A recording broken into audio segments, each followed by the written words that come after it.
In the following video, we're going to take a look at using audio with your Premiere Pro project.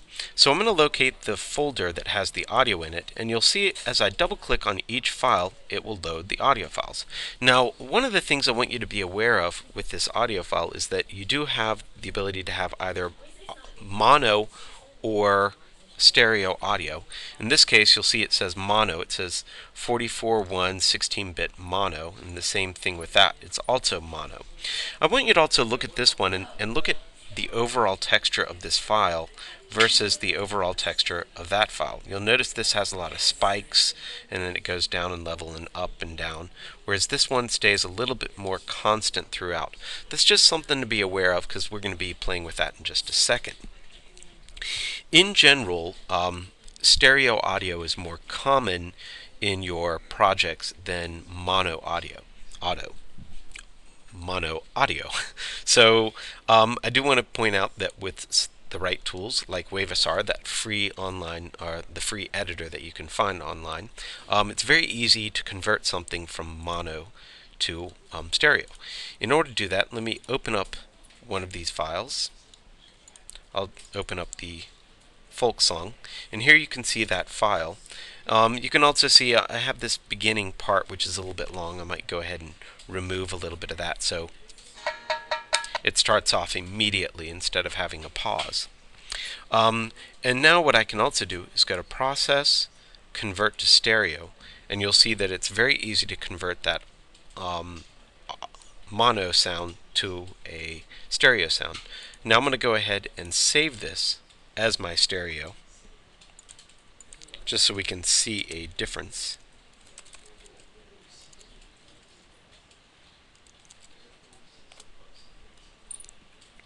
I'm going to close that.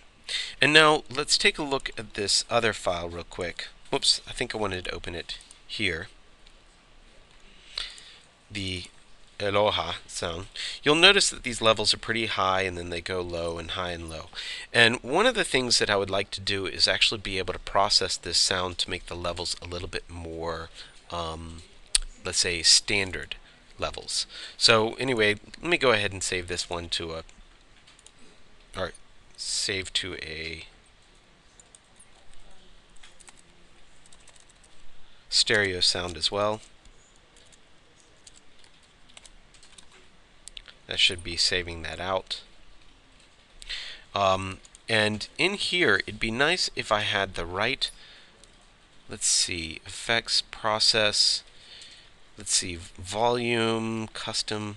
I don't really know where the normalize is that I want here. If I try and do normalize, it just kind of changes the volume throughout. But there's a great feature in Sound Booth, I know, that what it does is it will actually take something, process it, and equalize the volume levels. And you'll see when I equalize those levels, it actually creates a little bit more normal sound throughout, which is kind of nice for videos because you don't want things that get really loud and really soft and really loud. This makes it a little bit more constant volume throughout. Then I can save that file, close Sound Booth, and if I were to open that particular file, that's the original one here. Nope, oh, that's the stereo. Let me not save that. Let me open up the original there, which is the regular wave. There you can see the edited sound. Now what I can do is process this to stereo. Now save it as, not save selection as, but save it as the stereo version. And I do want to replace it.